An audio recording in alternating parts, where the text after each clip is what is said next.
Subscribe करें और bell दबाएं ताकि कोई खबर रह न जाए।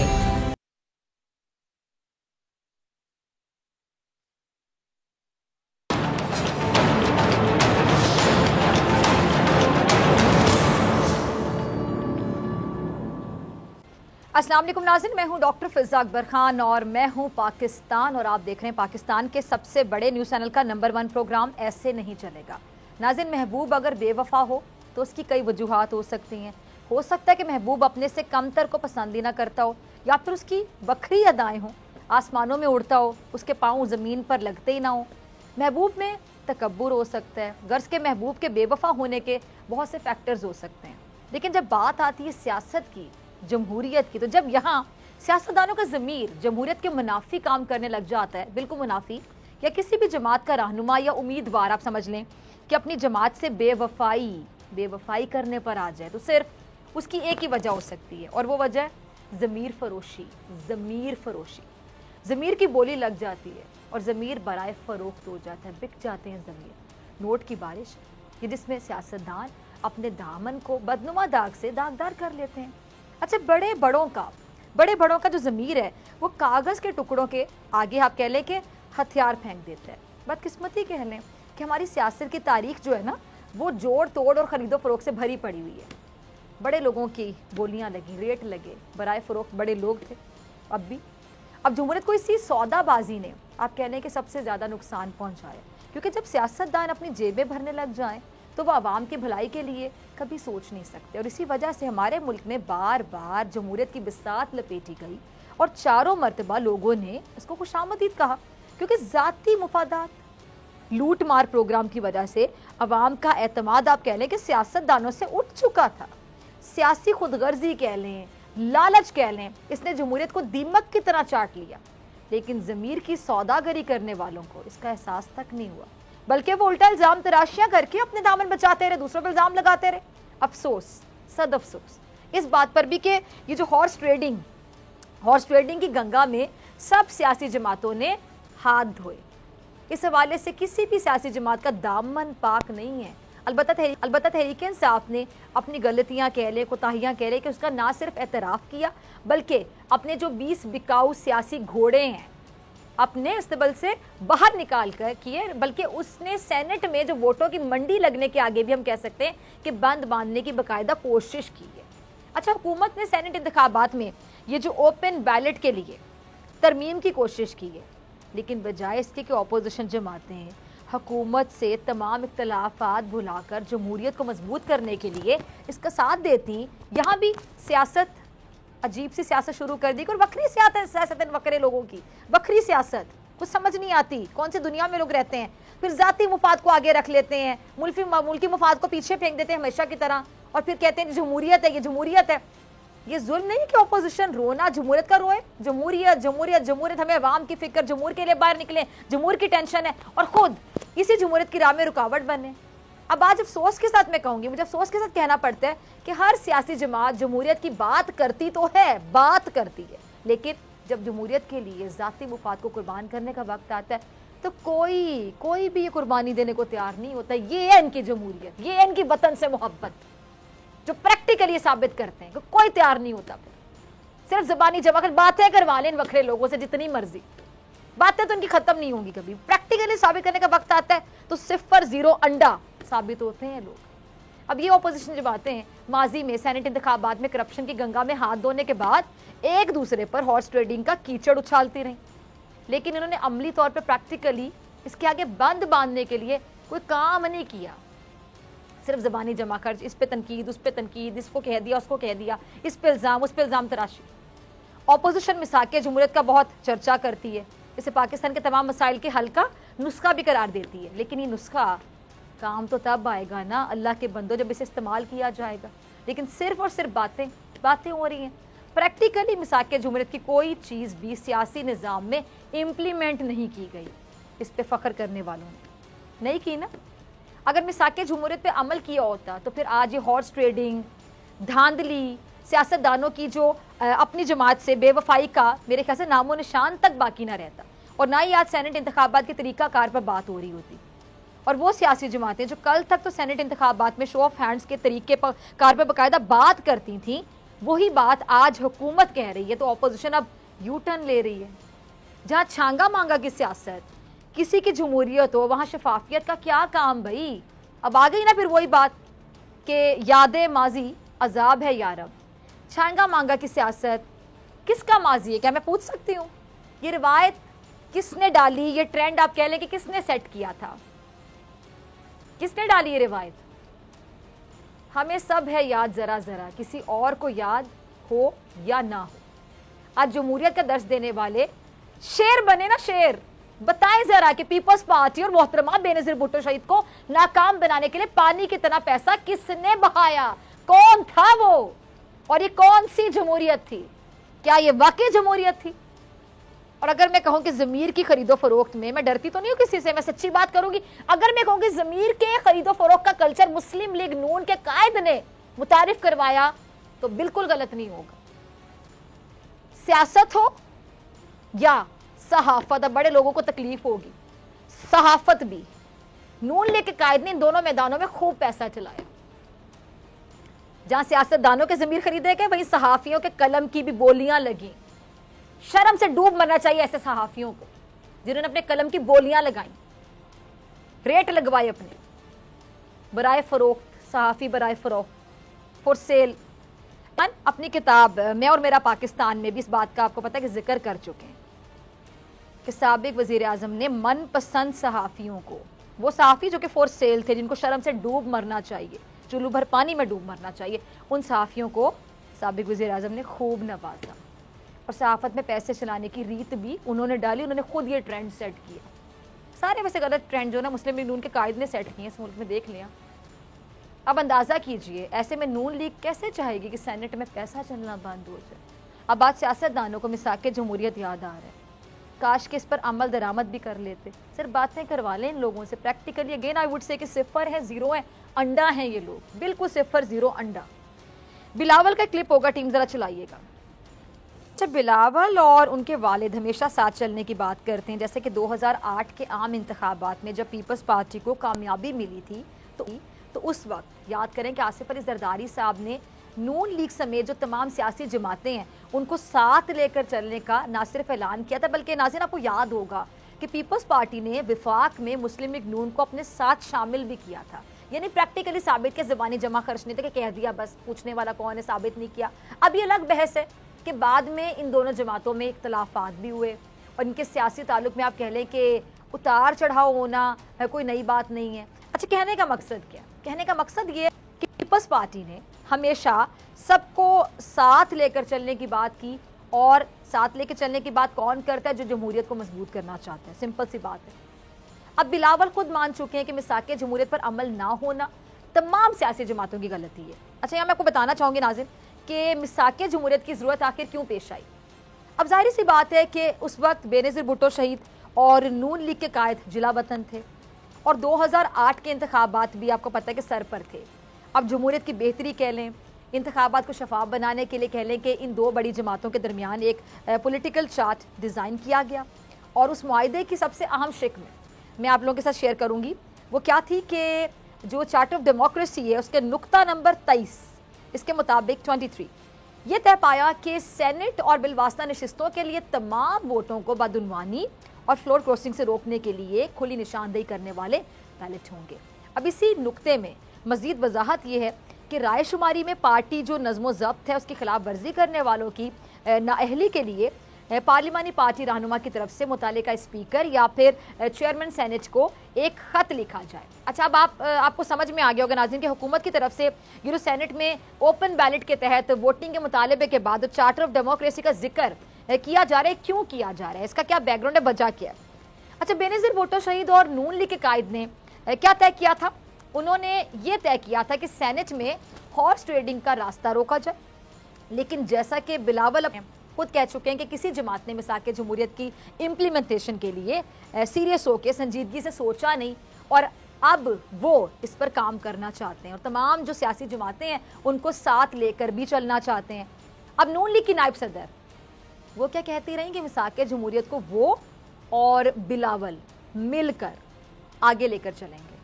क्या कहती हैं मरियम, ज़रा देखिएगा। अच्छा, सुना आपने कि नून लीग की नायब सदर क्या कहती हैं कि जी जो काम उनके वालिद और शहीद बेनज़ीर भुट्टो ने अधूरा छोड़ा है उसको बिलावल और ये मोहतरमा आगे लेकर चलेंगे। तो बीबी, आपने तो अपनी जमात को ही किसी काबिल नहीं छोड़ा। आपके इल्ज़ाम तराशी की सियासत ने पीडीएम की, अगर मैं बात करूँ, पीडीएम का मुस्तकबिल बाकायदा तारीख कर दे। शायद आप लोग कुछ कर लेते, लेकिन आपकी वजह से पीडीएम देख ले क्या हाल हो गया। अगर आपको वाकई मिसाक जमहूरियत की इतनी फिक्र है तो फिर ये जो ओपन बैलेट की मुखालिफत आप कर रही, क्यों कर रही? इसका जवाब दे दें कभी, लेकिन आपके पास जवाब होगा तो आप देंगी ना। आपसे सवाल कुछ पूछा जाता है, जवाब आप कुछ और देते, क्योंकि सवाल का जवाब आपके पास होता ही नहीं है। बजाय इसके कि हुकूमत को घर कैसे भेजा जाए, कैसी नई साजिश की जाए, ये सब सोचने की बजाय आप तमाम सियासी जमातों को सेनेट इंतखाब को शफाफ बनाने के लिए अपने साथ बिठाएं। पीटीआई ने तो पहले भी 2015 में नून लीग की सेनेट इंतखाबात ये जो शो ऑफ हैंड से कराने की तजवीज़ को तमाम इख्तलाफात के बावजूद, आपको याद होगा, मैं याद करवाने चुके, कबूल किया था और इसमें नून लीग का साथ भी दिया था। हुकूमत अब भी धांधली और ज़मीर फरोशी को रोकने के लिए आपसे बाकायदा अपील कर रही है, तो साथ देना उनका।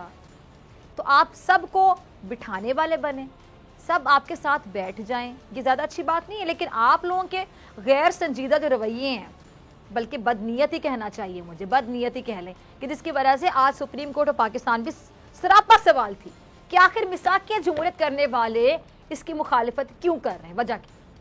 सेनेट इंतखाबात में ओपन बैलेट से मुतालिक जो सदारती रेफरेंस है, इस पर भी चीफ जस्टिस ने जो रिमार्क्स दिए हैं वो सुनने वाले हैं। नाजरीन, क्या कहते हैं चीफ जस्टिस साहब? कहते हैं कि ओपन बैलेट से हॉर्स ट्रेडिंग खत्म होगी या नहीं, कुछ नहीं कह सकते। अब अफसोस है कि पाकिस्तान पीपल्स पार्टी और मुस्लिम लीग नून अपने ही मुआहदे से फिर गए। मिसाक जमहूरियत में खुफिया तरीक़ेकार को ख़त्म करने का मुआहदा किया, लेकिन दोनों पार्टियां अब इस पर अमल नहीं करती रहीं। चीफ जस्टिस ऑफ पाकिस्तान के रिमार्क्स, यानी सवाल वहाँ भी उठ रहे हैं कि मिसाक जमहूरियत पर बातें तो बहुत हुई, लेकिन सियासी जमातें अपने ही किए गए वादे से मुकर क्यों गई। चार्टर ऑफ डेमोक्रेसी के हवाले से, जो चार्टर ऑफ डेमोक्रेसी है, इसके हवाले से नून लीग के कायद वो भी बड़े दावे करते थे। वो क्या कहते थे, जरा उनको भी सुन लीजिए। अच्छा, आज साबिक वज़ीर आज़म जगह जगह वोट को इज्जत दो की बात करते हैं और वोट की बेतौकीरी का जिम्मेदार अदलिया को और दीगर जो रियासती इदारे उनको ठहराते नहीं थकते, उनको ठहराते हैं हमेशा। जबकि यही सुप्रीम कोर्ट ऑफ पाकिस्तान कह रही है कि भाई क्यों मिसाक जमहूरियत पर अमल नहीं किया, क्यों हॉर्स ट्रेडिंग का रास्ता नहीं रोका, किसने रोका आपको वोट को हकीकी मायनों में इज्जत देने से। 5 साल आपके और 5 साल पीपल्स पार्टी के मिला लें, कितने बने? 10 साल, डेकेड, कम नहीं होता। आप लोगों की हुकूमत रही 10 साल। अगर आप लोग वोट को असल मायनों में वाकई वो क्या कहते हैं इज्जत देना चाहते थे, तो फिर मिसाक जमहूरियत की शिक पर अमल कर लेते ना प्रैक्टिकली। अल्लाह के बंदो, क्यों नहीं किया? 10 साल क्या कम थे? कम वक्त था, और कितना चाहिए था आपको? करने वाले तो साल में बहुत कुछ कर जाते, 10 साल आपसे नहीं हो सका। और जवाब भी आपके पास नहीं होगा यकीनी तौर पे, इसलिए मैं पूछूंगी नहीं कि जवाब दें, क्योंकि आपका जवाब है ही नहीं। और अब भी आप हॉर्स ट्रेडिंग को जारी रखना चाहते हैं, यानी अब भी आप लोगों ने कुछ नहीं सीखा, या बदनीयत ही नहीं है सीखने की। नियत होती तो शायद सीख भी लेते। अब वोट की जगह नोट को इज्जत देना चाहते हैं। एक्चुअली क्या ये मुनाफिकत नहीं कि कहते हैं कि वोट को इज्जत दो, लेकिन दर हकीकत नोट को इज्जत, ये मुनाफिकत है। ऑपोजिशन जमातें हुकूमत का साथ इस मामले पर क्यों नहीं दे रही? और सेनेट में जो लालच और ज़मीर बराए फ़रोग के, इसका ज़मीर फॉर सेल है, रेट लग रहे हैं, बोलियां लग रही हैं कि किस किस का ज़मीर खरीदा जा सकता है, इस लेबल से जान खुलासी करवाने और मिसाक जमहूरियत को जिंदा करने के इस मौके को क्यों गंवाना चाहती है ऑपोजिशन? लेकिन वही बात जिसका खुद का दिल ना माने कि सेनेट में पैसे का कारोबार बंद हो, जिसको ये गंदा धंधा अच्छा लगेगा ना, या जिसको ये खेल खेलने की, वो सेनेट में वोटिंग के निज़ाम की बेहतरी के लिए क्या काम करेंगे और क्यों करेंगे? हाँ, अगर आज बीबी शहीद जिंदा होती तो मुमकिन था कि सेनेट इंतखाबात की शफाफियत को यकीनी बना लिया जाता। क्या राय थी उनकी इस हवाले से? बीबी का क्लिप होगा, टीम ज़रा चलाइएगा। अच्छा, वो कहते हैं ना कि इंसान पर जो गुजरती है वो या तो अल्लाह जानता है या वो खुद इंसान जानता है। जो ज़िंदगी के तल्ख वाक़यात तजर्बात से गुजरा हो, उसके अलावा कोई नहीं बता सकता क्या गुजरी। ठीक इसी तरह ये बीबी शहीद से बेहतर कौन जानता है कि इंतखाबात में पैसे और ज़मीर फरोशी का कारोबार कैसे किया जाता है। मोहतरमा ने जिस शख्सियत के साथ ये चार्टर ऑफ डेमोक्रेसी है इसको साइन किया था, दस्तखत किए थे, ये वही शख्स है जिसने मोहतरमा को इक़्तिदार से निकालने और इक़्तिदार से दूर रखने के लिए पैसों का, कहते हैं पंजाबी में, रज के इस्तेमाल किया, रज के।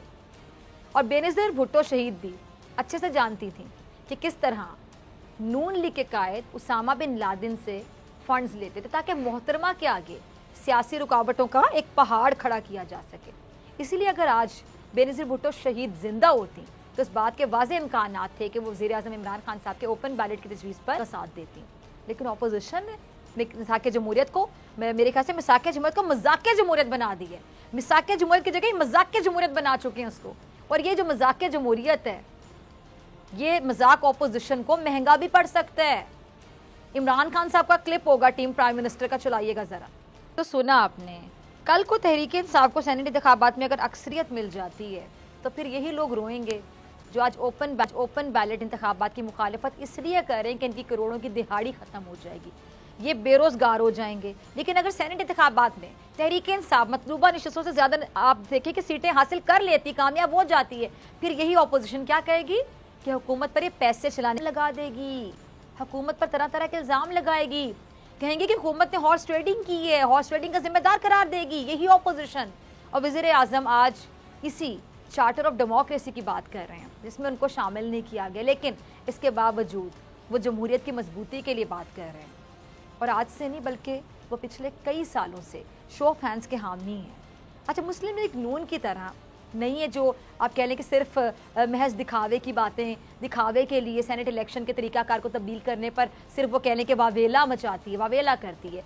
एहसन इकबाल साहब का एक जरा क्लिप होगा, सुनिए जरा क्या कहते हैं। अच्छा, मुझे ये समझ नहीं आ रहा कि एक तरफ आप लोग सेनेट इलेक्शन के तरीकाकार तब्दील भी करना चाहते हैं, हॉर्स ट्रेडिंग का बाकायदा वो कहते हैं रास्ता भी रोकना चाहते हैं, लेकिन कर नहीं रहे हैं। शायद ऑपोजिशन ये चाहती है कि सेनेट में ज़मीर भी बिकते रहे, जो फॉर सेल है वो फॉर सेल रहे, जितना कोई रेट लगवाना चाहता है लगता रहे उसका रेट, और ये गंदा जो धंधा है चलता रहे, धांधली चलती रहे, सेनेट इंतखाबात भी शफाफ हो जाए। नहीं सकता। अब वक्त आ गया है कि मिसाक जमहूरियत को अपना कर जमहूरियत और इंतखाबात में इस्लाह की जाए, इसको सही मायनों में इस्लाह कहा जाता है, क्योंकि मिसाक जमहूरियत को अपनाए बगैर ऐसे नहीं चल सकता जैसे आप लोग कह रहे हैं। मिलते हैं ब्रेक के बाद।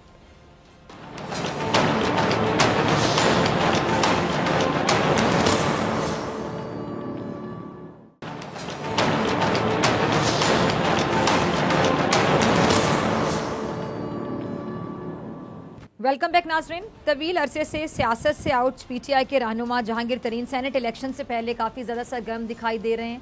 आज जहांगीर तरीन और हफीज़ शेख के दरमियान राब्ता हुआ और दोनों रहनुमाओं ने सेनेट इलेक्शन समेत कई मामलात पर बातचीत की है।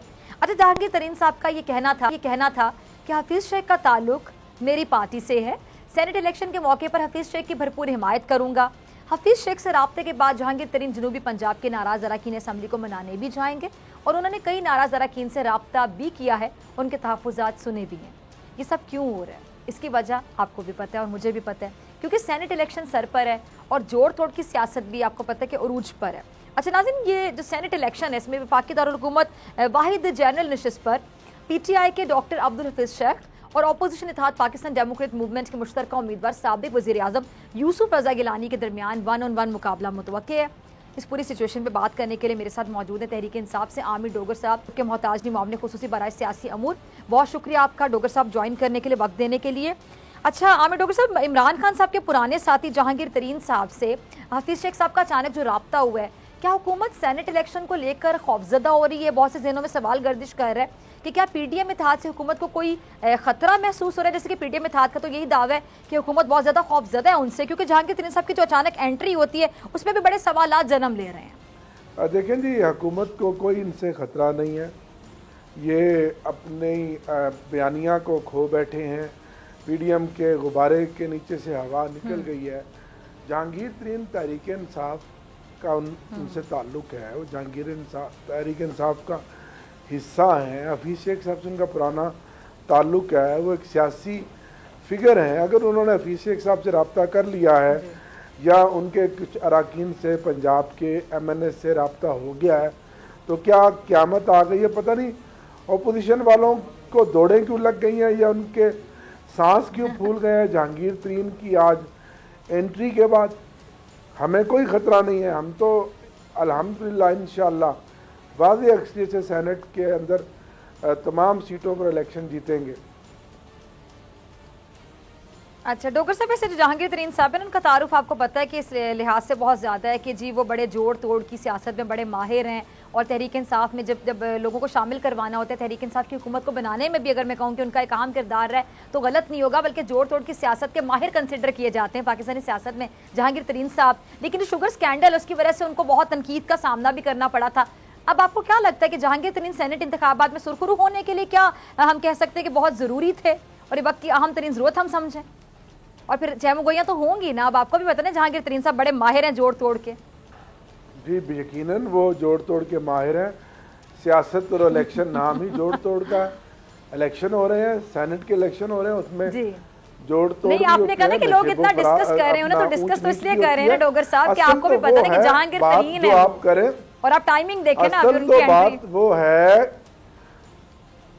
असल तो बात वो है कि जो झगड़ा है हमारा पीडीएम से कि एक तो हमने करप्शन का खात्मा करना है सेनेट के इलेक्शन से, हॉर्स ट्रेडिंग ख़त्म करनी है, जो गंद इन्होंने 20 सालों में घोला है सियासत में और सेनेट की टिकटों में, उस कारोबार को बंद करवाना है।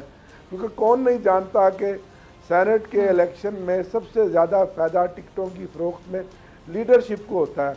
और इन दोनों बड़े लीडरों की 3-3 साल के बाद बड़ी बड़ी दुकानें खुलती थी और ये दोनों बड़ी पार्टियों के दोनों बड़े लीडर करोड़ों रुपया लेकर सेनेट की टिकटें बेचते थे। जो टिकटें खरीदते थे फिर वो एमपीज को पैसे दे के फिर उनकी वफादारियाँ खरीदते थे। तो ये कारोबार था इनका, इसलिए इनको तकलीफ हो रही है। हम शफाफियत की बात करते हैं, वोट की चोरी की बात करते हैं, हम चाहते हैं कि आए जो जिसका मैंडेट है उसके मुताबिक मिले। लेकिन अब सुप्रीम कोर्ट के फैसले का इंतज़ार है।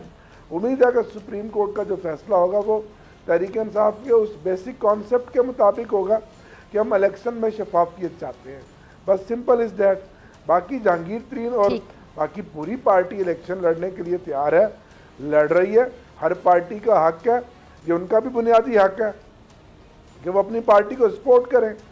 अच्छा जी जी ठीक है। अच्छा पहले भी ना, अच्छा डॉक्टर साहब पहले ये भी सवाल लोग पूछ रहे हैं ना कि पहले पंजाब में कामयाबी के लिए परवेज इलाही को टास्क दिए जाने की खबरें थीं और अब अचानक जहांगीर तरीन साहब का नाम सामने आ गया, तो पंजाब में जो प्लान की तब्दीली है उस पर बड़े लोग सवाल उठा रहे हैं कि शायद इत्तेहादियों पर अदम एतमाद है, क्योंकि बहुत सी खबरें आती हैं कि इत्तेहादी खुश नहीं है, इत्तेहादी नाराज़ हो गए हैं, और या फिर कोई और बात है जिसकी पर्दादारी है, आप ज़रा बता दें। नहीं, ऐसी कोई पर्दादारी नहीं है। इब्तदाई तौर पे जो पंजाब की कमेटी है मैं उसका हिस्सा हूँ। शाह महमूद साहब हैं, शफकत महमूद साहब हैं, उसमें फवाद चौधरी साहब हैं, सरवर साहब हैं, सीएम पंजाब है। तो हम उस कमेटी का हिस्सा हैं। और हम अब जहांगीर तरीन की तो बात आप आज कर रहे हैं, वो कमेटी कल परसों जो गुजरे हैं उनमें बैठ के हमने अपना जो एक कैंपेन के पॉइंट ऑफ व्यू से पूरा प्लान फैसलाबाद का, लाहौर का, कराची का, इस्लामाबाद का, कि वो सब हमने बना लिया है, वो बना चुके हैं। हम इलेक्शन के माहौल में हैं, हम इलेक्शन लड़ने जा रहे हैं जमहूरी अंदाज से, जमहूरी तरीके से, क्योंकि इनकी दुकानें बंद हो रही हैं इसलिए इनको ये तकलीफ है, बस, और तो कोई दूसरी बात नहीं है। हम तो पहले से कमेटी बनाकर इलेक्शन कर रहे हैं। और मैं क्योंकि बतौर चीफ विप सबसे वाइटल रोल मेरा है, मैंने अपने 180 के 80 मेंबर्स को एंगेज करना है, उनको अपनी लीडरशिप से मिलवाना है, नाराज मेंबरान से बातचीत करनी है। अच्छा वैसे डॉक्टर साहब मुझे एक बात समझ नहीं आती, मैं अक्सर हैरान होती हूँ या तो फिर बाकी जो मसाइल है उनके हल। बिल्कुल सही। अच्छा आप में डॉक्टर साहब मुझे बड़ी हैरानी होती है, हम जितने भी लोग सुन रहे हैं, तमाम जो पाकिस्तानी हैं, आप तो चूंकि सियासत से आपका ताल्लुक है, आप मुझे बताएं कि बड़े लोग आप मुआवने खुसूसी बराए सियासी अमूर आप ज़्यादा गहरी नज़र रखते, तो आप ये उलझन ज़रा सुलझा सकते हैं मेरी भी, देखने वाले तमाम जो नाजरीन हैं उनकी भी, तमाम आम पाकिस्तानियों की, कि हमें बड़ी अजीब सी परेशानी होती है कि आप लोग कहते थे पीडीएम के गुब्बारे से हवा भी निकल गई है, ये भी हो गया, वो भी हो गया, तो वो लोग अभी भी कॉन्फिडेंट दिखाई देते हैं, पीडीएम इत्तेहाद वाले अभी भी बड़े कॉन्फिडेंट दिखाई देते हैं। आप कभी मरियम को सुन लें, किसी को भी सुन लें, तो आपको लगता है कि वो, उनको ही लगता है कि हुकूमत आज गई कल गई, वो बड़े कॉन्फिडेंट है। उनके कॉन्फिडेंस की या चले आप कहने की डिटाई की वजह आपको क्या दिखाई देती है? देखिए, पहली तो बात है कि सियासत में जब भी दो फ्रीक लड़ रहे होते हैं और बज़ाहिर एक पहलवान आपको बहुत ताकतवर नजर आ रहा होता है और उसके नज़दीक जो कमज़ोर पहलवान भी होता है, जब तक उसको कबड्डी का, उस कुश्ती का, उस मार्के का रिजल्ट ना आए, वो कमज़ोर भी कह रहा होता कि मैं जीत रहा हूँ। तो सियासत में कोई हारने वाला कभी ये नहीं कहता कि मैं हार रहा हूँ। ये आखिरी दिन तक तमाम कह रहे होते हैं। और अब तो पाकिस्तान की, मैं आपकी सुलझन सुलझा रहा हूँ ना, उलझन, अब तो पाकिस्तान की सियासत का एक नया रंग आ गया बदकिस्मती से। जब इलेक्शन का रिजल्ट आता है वो फिर भी नहीं मानते, फिर वो कहते हैं कि नहीं जी ये तो धांधली हुई है, ये तो हमारा वोट चुराया गया है, ये हुआ है वो है। फिर वो हारने वाला तब भी नहीं मानता। तो ये तो भाई सियासत है, सब ने कहना कि हम जीत रहे हैं, जीत रहे हैं। 3 तारीख को दूध का दूध और पानी का पानी हो जाएगा। जिस तरह पहले इनके गुब्बारे से हवा निकली है, इंशाल्लाह सेनेट में भी इनके गुब्बारे से हवा निकलेगी और पीटीआई बड़ी वाज़ेह अक्सरियत से सेनेट का इलेक्शन जीतेगी। आपको 3 तारीख को इंशाल्लाह पता लग जाएगा। ठीक है जी, ठीक है जी, ठीक है। अच्छा, यूसुफ रज़ा गिलानी साहब और अब्दुल हफीज़ शेख के दरमियान जो मुकाबला पार्लियामेंट में जो पार्टी पोजीशन उस हवाले से काफ़ी अहमियत की हामिल है, अहमियत हासिल कर चुकी है। हुक्मरान इत्तेहाद को 20 नशिस्तों की बर्तरी भी हासिल है। इस मुकाबले को कैसे देख रहे हैं आप? तमाम लोग डिस्कस कर रहे हैं। देखें, आम तौर पे ये पहली बार हुआ है कि सेनेट के इलेक्शन में इस्लामाबाद में नेशनल असम्बली में भी मुकाबला है, वरना नेशनल असम्बली में सेनेट के इलेक्शन की कोई अहमियत नहीं होती, क्योंकि इलेक्शन होते हैं चारों सूबाई असम्बलियों में और 12-12 नशिस्तें होती हैं। कौमी असम्बली में सिर्फ 2 नशिस्तें होती हैं और वो हमेशा हुकूमत जीतती है। ये पहली बार हुआ। जो कप्तान मेरा आज से कई साल पहले कह रहा था कि जब इनको अपनी पड़ेगी, अपनी चोरी छुपाने के लिए सब इकट्ठे हो जाएंगे एक प्लेटफॉर्म पे, ये कप्तान मेरे को क्रेडिट जाता है कि आज सेनेट में ये सब पीडीएम के प्लेटफॉर्म पे सब एक जो जिसको कहते हैं कि चूं का मरबा इकट्ठा हो गया। तो और आज सेनेट के इस्लामाबाद के इलेक्शन की एक वैल्यू बन गई है, एक फ़िज़ा बन गई है। लेकिन 160 वोट हैं यूसुफ रज़ा के और 180 वोट हैं हमारे, और हम इंशाल्लाह अपने पूरे के पूरे वोट लेंगे और वाज़ेह अक्सरियत से हफीज़ शेख साहब जीतेंगे और यूसुफ रज़ा गिलानी साहब को शिकस्त फाश होगी। ठीक है, ठीक है जी। अच्छा आमिर साहब, ये शो ऑफ हैंड्स का तनाज़ा है वो सबके सामने अब यूँ महसूस हो रहा है कि जैसे सेनेट इंतखाबात के हवाले से तहरीक इंसाफ को देख लें, मुस्लिम लीग नून को देख लें, पीपल्स पार्टी, सब पार्टीज ने ना खुफिया हिकमत अमली स्ट्रैटेजी तरतीब दे रखी और अपने पत्ते छुपा के रखे हैं। अब एक और इल्ज़ाम है कि जी वज़ीर-ए-आज़म इमरान खान साहब ने जो अपने अरकान असम्बली उन्हें काबू में रखने के लिए तरक्याती फ़ंड के नाम पर 50 करोड़ रुपये दिए हैं। अब सवाल ये कि क्या तहरीक इंसाफ के 50 करोड़ रुपये लेकर ये रुकने असम्बली जो पार्टी पॉलिसी के मुताबिक ही वोट देगा? देखें, पहली तो बात है ये खबर बड़ी पुरानी है और इस खबर में कोई हकीकत नहीं है, और ये खबर सुप्रीम कोर्ट में भी 100 मोटों की शक्ल में गई, वहाँ भी ये बात ख़त्म हो गई। हमारे अरकान असम्बली हमारे साथ हैं। गिले शिकवे होना टिकटों की तकसीम में या हमारे अरकान की, लेकिन आपको पता है ना डॉक्टर साहब, कुछ लोग ऐसे होते हैं जो बात को कभी खत्म नहीं होने देते, नहीं है वो बात को जिंदा रखना जानते हैं। अभी भी डिस्कस हो। अगर कोई बंदा किसी फैसले पे तनकीद करता है, पार्टी के किसी फैसले पे अपनी राय देता है, तो ये तो पॉजिटिव बात है कि तहरीक इंसाफ में बहस हो रही है, तनकीद हो रही है, बात सुनी जा रही है, दूसरे का पॉइंट ऑफ व्यू माना जा रहा है और एक पॉइंट ऑफ व्यू से दूसरे पॉइंट ऑफ व्यू पर कोई इतराज़ हो रहा है। तो ये तो एक जमहूरी प्रोसेस है, ये जमहूरी पार्टी है तहरीक इंसाफ। ये कोई शख्सी आमरीत की पार्टी है कि जी एक डिमांड चली आ रही है, पहले बड़े मियाँ साहब, फिर छोटे मियाँ साहब, फिर हमजा साहब, फिर अब मरियम साहिबा। ये कोई अकरबा परवरी है या बादशाह है PMLN की तरह या पीपल्स पार्टी की तरह कि पहले जनाब बेनज़ीर भुट्टो साहब आप उनके बच्चे? ऐसी बात नहीं है। यहाँ हर बात करता है इमरान खान के सामने, हर बंदे की बात इमरान खान सुनता है, उसका पॉइंट ऑफ व्यू लेता है। यही जमहूरी पार्टी की खूबसूरती होती है।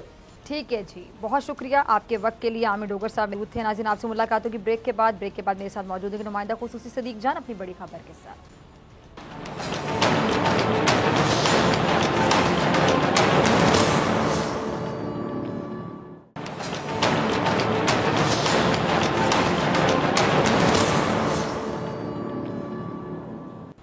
वेलकम बैक नाज़रीन, हमेशा की तरह मेरे साथ मौजूद है नुमाइंदा खुसूसी सदीक जान, उनकी बड़ी खबर। सदीक, आज की बड़ी खबर क्या है आपकी? जी बिल्कुल, अब जो सेनेट इंतखाबात के हवाले से सुप्रीम कोर्ट ऑफ पाकिस्तान में जो सदारती रेफरेंस भेजा गया है उसकी समाअत इख्तितामी मराहल में दाखिल हो चुकी है। अटॉर्नी जनरल पाकिस्तान खालिद वहीद खान साहब के दलाइल मुकम्मल होने के बाद advocate general Punjab, advocate general Sindh, KPK Balochistan, Islamabad, इन तमाम के दलाइल जो हैं वो मुकम्मल हो चुके हैं और अब कल 10:30 बजे जो है वो रज़ा रब्बानी साहब अपने दलाइल का आगाज़ करेंगे। आज जो बहुत इंपॉर्टेंट चीज़ थी, जो सबसे मैं समझता हूँ कि एक ऐसा पॉइंट था जो जिस पे कोई जवाब नहीं था एडवोकेट जनरल सिंध के पास, वो ये था सवाल चीफ जस्टिस पाकिस्तान का, जस्टिस जादुल एहसन साहब का और उमर अता बंदियाल साहब का, कि अगर इलेक्शन के बाद, यानी अभी सेनेट इलेक्शन होने हैं, इलेक्शन के बाद एक वीडियो सामने आती है जिसमें सेनेट का उम्मीदवार जो जीता, जो सेनेटर बना, उसकी वीडियो आती है, वो पैसे दे रहा है और कुछ MPs पैसे ले रहे हैं, वो वीडियो सामने आती है। उसके बाद उनसे पूछा जाता है कि ये वीडियो सामने आई है, आपने पैसे दिए और इन्होंने पैसे लिए और इन्होंने वोट बेचा है। वो कहेगा नहीं, वो कहेगा वीडियो बिल्कुल सामने आई है, मैं पैसे दे रहा हूँ, ये पैसे ले रहे हैं, लेकिन ये तो पैसे मैं गिफ्ट दे रहा हूँ इनको, या ये पैसे मैंने इनके देने थे मैं वो दे रहा हूँ, या मैं हमारा को बिजनेस है हम वो कर रहे हैं, हमारा जाती लेन देन है हम वो कर रहे हैं, इसका वोट से कोई ताल्लुक नहीं है। अगर वो ये मौक़िफ़ अपनाता है तो फिर ये कैसे डिटरमिन होगा, ये कैसे साबित होगा कि आया वो वोट के लिए उसने पैसे दिए थे या नहीं दिए थे? उसके लिए जो प्राइमरी एविडेंस है वो तो वोट है। यानी आप वोट जाके देखेंगे कि आया उन MPs ने जिनको वो पैसे दे रहा था, उन्होंने वोट इसको डाला था, सेनेटर को डाला था, या अपनी पार्टी के उम्मीदवार को डाला था। जब आप वो वोट ही ट्रेस नहीं कर सकते, जब आप वो वोट ही नहीं दे सकते, तो आप इस क्रिमिनलिटी को कैसे जो है वो आप इसको अंजाम तक पहुंचा सकते हैं, क्योंकि वो तो ट्रेसेबल ही नहीं है। और दूसरा, आज भी सुप्रीम कोर्ट ऑफ पाकिस्तान का फोकस जो है वो दो चीज़ों पर रहा, एक मुतनासिब नुमाइंदगी के ऊपर और दूसरा सिक्रेसी के ऊपर। और आज भी यही कहा गया कि सिक्रेसी जो है वो लामहदूद वक्त के लिए नहीं होगी, वो ताक़ियामत नहीं होगी। एडवोकेट जनरल सिंध सलमान तालिबुद्दीन साहब कहते हैं कि जो reference supreme court of Pakistan को भेजा गया है, ये रेफरेंस बहुत, इसमें सवाल ही नामुनासिब है। सुप्रीम कोर्ट को सियासी मामलात में इन्वॉल्व किया जा रहा है, जिसमें चीफ जस्टिस पाकिस्तान ने कहा कि आइन बजाते खुद एक सियासी दस्तावेज है, जब हम उसकी तशरीह करते हैं तो क्या हम इसका सियासी काम कर रहे होते हैं। और फिर उसके बाद चीफ जस्टिस पाकिस्तान ने आज भी कहा, क्योंकि ये तो अब एक सबको पता है कि पाकिस्तान में इलेक्शन कैसे होते हैं, और खास तौर पे आज के रिमार्क्स जो उनके थे वो चार्टर ऑफ डेमोक्रेसी के हवाले से थे कि मुस्लिम लीग नून और पीपल्स पार्टी ने आपस में एक चार्टर साइन किया, चार्टर ऑफ डेमोक्रेसी, जिसकी पाकिस्तान की पोलिटिकल हिस्ट्री में बहुत इंपॉर्टेंस है। लेकिन आज ये दोनों पता नहीं उसको ऑन करती है नहीं करती, लेकिन उसमें उन्होंने कहा था कि सेनेट इंतखाबात ओपन होने चाहिए, शफाफ होने चाहिए। सब लोग ये कहते हैं, मुसलसल खरीदो फरोख्त होती है, लेकिन अब पोलिटिकल पार्टीज कहती तो हैं, लेकिन कोई इसको रोकने के लिए तैयार नहीं है। और आज भी अदालत ने ये कहा कि इलेक्शन कमीशन ऑफ पाकिस्तान की ये जिम्मेदारी है कि इलेक्शन कमीशन ऑफ पाकिस्तान ने करप्ट प्रैक्टिस उसको रोकना है। लेकिन एडवोकेट जनरल सिंध जो है उन्होंने ये बात कही कि ये जो बात होती है कि ये खरीदो फरोख्त होती है, वो कहते हैं ये बातें होती हैं, सुनी सुनाई बातें हैं, अखबारी बातें हैं, मीडिया की बातें हैं, इससे कहाँ साबित होता है कि ये खरीदो फरोख्त होती है। तो एडवोकेट जनरल सिंध जो है सिंध हुकूमत की जानिब से वो दो टोक इनकारी हैं कि सेनेट में कोई पैसा चलता है। और साथ ही आज एडवोकेट जनरल पंजाब जो हैं अहमद अवैस एडवोकेट, उन्होंने अदालत को ये कहा कि आसिफ अली जरदारी साहब ओपनली कह रहे हैं कि मैं 10 की 10 सीटें लेकर दिखाऊंगा। गो कि ये उनका एक सियासी बयान है, लेकिन ये उनके मैंडेट के बरक्स है, जितनी उनकी सीटें बनती हैं वो उससे ज्यादा सीटें लेने की बात कर रहे हैं। आज भी जो एडवोकेट जनरल की जानिब से दलाइल दिए गए, जिन्होंने अटॉर्नी जनरल पाकिस्तान के दलाइल को सपोर्ट किया, उन्होंने भी ये कहा कि अगर कोई समझता है कि वो किसी और उम्मीदवार को वोट देना चाहता है तो वो ओपनली दे, जब उसके कंसिक्वेंसेज नहीं है, जब उसकी नायल ही नहीं बनती, जब आइन के तहत वो नायल नहीं होगा, तो फिर उसको क्या मसला है ओपनली कहने में कि जी मैं इस उम्मीदवार को वोट नहीं दे रहा, मैं इस उम्मीदवार को वोट दे रहा हूँ। तो अगले जो अब कल भी समात है, मेरा ख्याल है कि 3 से 4 समातों में ये फैसला हो जाएगा। 3 चीजों के ऊपर अदालत का अब फोकस है, सिक्रेसी कब तक होगी, मुतनासिब नुमाइंदगी को कैसे यकीनी बनाया जाएगा, अगर कोई इल्जाम लगेगा कि किसी ने वोट बेचा है तो उसको कैसे आप उसकी तहकीकात करेंगे। और जो चौथे नंबर पे आपको पॉइंट बता रहा हूँ, कि ये पहला पॉइंट था कि आया सेनेट इंतखाबात आइन के तहत होते हैं या कानून के तहत होते हैं, क्योंकि आइनी उसमें भी अदालत ये कह रही है कि 59 में भी आइन के इलेक्शंस की बात है, लेकिन वहां पे सीक्रेट का लफ्ज नहीं लिखा हुआ। 226 में अगर लिखा हुआ है कि तमाम इलेक्शन सिवाय वज़ीर आज़म और वज़ीर आला के सीक्रेट बैलेटिंग के जरिए होंगे, तो फिर खवातीन की नशिस्तों के ऊपर वो लिस्टें देख के ओपन होते हैं, मिनॉरिटीज का वो भी ओपन होता है एक तरह से कि वो लिस्टें होती हैं। तो फिर अगर आप कहते हैं कि तमाम होने, तो तमाम में फिर ये 2 तो आ गए हैं कि ये तो ओपन जो है वो हो रहे हैं, ये सीक्रेट बैलेटिंग के जरिए नहीं हो रहे। तो ये सारी चीजें हैं। अदालत का फोकस एक ही है कि कैसे करप्शन को रोका जाए, खरीदो फरोख्त को रोका जाए, जो पैसा चलता है उसको रोका जाए, कैसे पाकिस्तान की आवाम को इस बात की यकीन दहानी हो, इस बात का एतमाद हो, यकीन हो कि इलेक्शन जो है वो सेनेट इलेक्शन साफ और शफाफ होंगे, कोई खरीदो फरोख्त नहीं होगी। और सबसे इंपॉर्टेंट जो है वो यही है कि जब एक MPA या MNA बन जाता है किसी पार्टी के टिकट पे, तो फिर वो उस हल्के के आवाम को, अपनी पार्टी के सरबराह को जवाबदेह है, मुतनासिब नुमाइंदगी है। ये आज की इंपॉर्टेंट चीजें थी। और जैसे मैंने आपको बताया कि अब केस जो है वो इख्तितामी मरहल में दाखिल हो चुका है। अच्छा, अभी 1 से 2 मिनट है तो मैं चाहती हूँ सदीक आपकी मौजूदगी का फायदा उठाते हो, चूंकि आप तमाम खबरों पर नजर रखते हैं, बहुत अच्छा तज्जिया देते हैं और बहुत ही आपके तज्जिए को पसंद किया जाता है। तो जहांगीर तरीन साहब की जो एंट्री हुई है ना, जरा उस पर भी थोड़ा कॉमेंट कर दीजिएगा, कैसे देख रहे हैं आप? देखें, जहांगीर तरीन साहब का जो मामला है, जहांगीर तरीन साहब भी उन शख्सियात में से हैं जिनके ऊपर आप देखें कि जब बात थोड़ी सी होती है तो उसको बहुत हाइप मिल जाती है। उसकी वजह है, जाहिर है कि वो इमरान खान के सबसे करीबी दोस्त थे, इसलिए उसको बहुत हाइप मिलती है। और उसके बाद एक ऐसी प्रोपेगेंडा चलता है, बहुत सारी फेक न्यूज आती है, बहुत सारी ऐसी चीजें। अच्छा, एक और चीज भी तो है ना, एक और चीज है, ये शुगर स्कैंडल के अलावा भी ना एक बात है सदीक के, वो जोड़ तोड़ के बड़े माहिर हैं। उनको पता है कि लोगों को कैसे जोड़ना है, अपने साथ लेकर आना है, कैसे, मतलब वो पूरी मैं डिटेल में नहीं जाना चाहूंगी इस हवाले से भी। फिर आपकी टाइमिंग अगर आप देख लें तो इसलिए ज़बान ज़द-ए-आम या डिस्कशन का हिस्सा तमाम लोग उनकी एंट्री को बड़ा अहमियत दे रहे हैं। देखिए, उसकी मैं आपको बताता हूँ, सूरत हाल ये है कि जहांगीर खान तरीन जब से उनकी नाराज़गी हुई है इमरान खान साहब से, और वो नाराज़गी इमरान खान साहब की तरफ से थी, उनकी तरफ से नहीं थी। आज तक उनसे बहुत राब्ते की कोशिश की गई, बहुत मौक़ों पे बहुत लोगों ने ये उनको एक्सपेक्ट कर रहे थे कि वो इमरान खान के खिलाफ जाएंगे, तहरीक इंसाफ के खिलाफ जाएंगे, लेकिन आज तक ना तो उन्होंने कोई स्टेप लिया तहरीक इंसाफ के खिलाफ और ना मुझे लगता है वो लेंगे। यहाँ पे भी सेनेट इंतखाबात में वो 100% सपोर्ट करेंगे हफीज शेख साहब को। जो खबरें चल रही थी कि वो गिलानी साहब को सपोर्ट करेंगे, वो तहरीक इंसाफ के खिलाफ जाएंगे, असल में यहाँ पे भी ये जो खबरें हैं ना जो जहांगीर तरीन के खिलाफ हैं, वो कुछ खबरें तो प्राइम मिनिस्टर ऑफिस से चलवाई जाती हैं, वहां से लीक की जाती हैं, वहां से बताई जाती हैं उस ग्रुप की जानिब से जिनको और कोई परेशानी हो या ना हो, उनको ये परेशानी जरूर रहती है कि कहीं जहांगीर तरीन दोबारा वापस ना आ जाए, कहीं उसकी इमरान खान से सुलह ना हो जाए, क्योंकि उनको ये बात पता है कि अगर जहांगीर तरीन वापस आएंगे तो उनकी जगह उस तरह से नहीं रहेगी। जाहिर है जहांगीर तरीन साहब का जो एक सियासी कदकाठ है वो ऐसा है कि जब वो इमरान खान के करीब आते हैं या साथ होते हैं तो फिर बहुत सारे लोगों की वो इंपॉर्टेंस नहीं होती, और इसीलिए वो लोग जिनको अपना खतरा लगा रहता है कि अगर जहांगीर तरीन वापस आए तो हमारा काम खराब हो जाएगा, वो जहांगीर तरीन के खिलाफ खबरें देते रहते हैं, चलवाते रहते हैं। तो जहांगीर तरीन साहब नाराज जरूर हैं और उनको अफसोस भी है, इस बात का अफसोस है, हमने खुद देखा है, मीडिया ने देखा है कि प्राइम मिनिस्टर ऑफिस से कैसे उनके खिलाफ खबरें चलवाई गई, उनके खिलाफ कंपेन चलवाई गई, वक्तन फौक्तन खबरें चलवाई जाती हैं। तो इस बात पे वो नाराज जरूर हैं, उनको शिकवा भी है, लेकिन ऐसा नहीं है कि वो जो है वो नून लीग की तरफ चले जाएं या पीपल्स पार्टी की तरफ चले जाएं या एंटी इमरान खान चले जाएं या उनके जो ग्रुप समझा जाता है या उनके दर्जनों MNAs MPs आज भी हर चीज उनसे पूछते हैं कि जी तरीन साहब क्या हुक्म है, तो वो कहते हैं कि जो तहरीक इंसाफ की पॉलिसी आपने उसके साथ जाने, जो इमरान खान कह रहे हैं आपने उसके साथ जाने। तो अभी तक कहीं पे ऐसा नहीं हुआ कि जहांगीर खान तरीन ने कोई साजिश की हो या साजिश करने का इरादा रखते हो, तो अभी ऐसी कोई चीज सामने नहीं आई।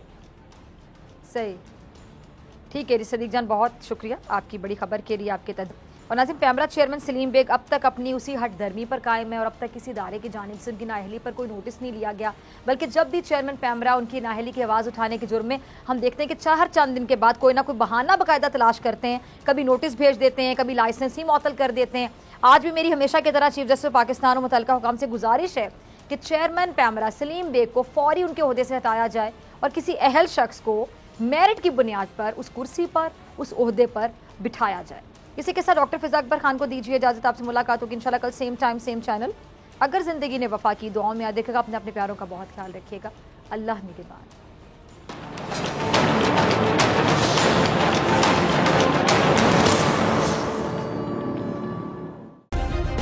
सब्सक्राइब करें और बेल दबाएं ताकि कोई खबर रह न जाए।